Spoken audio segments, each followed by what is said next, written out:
He gets up, he puts his sandals on, he's heading out the door. They say, where are you going, Jairus? She's about to die. He said, I'll be back later. Where are you going, Jairus? I'll be back. I'm talking about somebody who is a man of great stature in the synagogue. He wasn't allowed to have anything to do with Jesus. He wasn't allowed to be in any type of social standing with Jesus.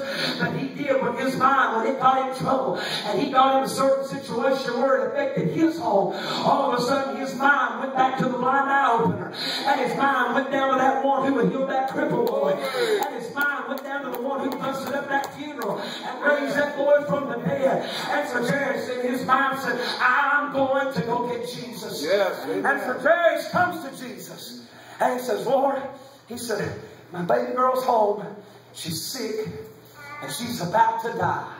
He said, could you please come? Could you please come back to the house? And Jesus said, I will. And so Jesus and Jairus is on their way back to Jairus' house. And here's that great story of that woman with that issue of blood. And she presses and she fights through the crowd. And we know the story. She touches the hem of his garment. Jesus stops dead in his tracks. He says, who touched me? And they said, what do you mean, Lord? There's 1,000 people around here today. They've all touched you. He said, no, you don't understand. Somebody's touched me with faith because I felt virtue go out of my body. And so he turns around, he looks and he sees that woman. And he knew it was her. And he looks at her and he says, daughter, thy faith has made you whole. And about that time, somebody runs out of the distance. They grab Jairus by the arm. And they said, Jairus, it's too late. She's already gone.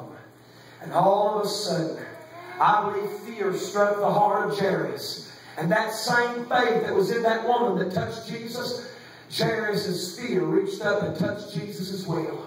And Jesus turns around on the women. He said, don't be afraid. But he said, only believe. Because let me tell you something. The prayer of fear does not move God. You can pray out of fear all the time and you don't get nowhere because fear doesn't have the ability to move God. And so that's why sometimes you go to pray and you get a phone call and there's somebody on the other line. They said, please pray, quick, hurry. We need you to pray right now. This has happened so and so. We need you to pray right now. And all of a sudden your heart's beating out of your chest and you get down to pray and you're really praying out of fear because you're afraid of what's going to happen if God doesn't move upon your answer of your prayer. And so you pray out of fear, but fear doesn't have the ability to move God. And he knows the prayer of faith shall save the sick.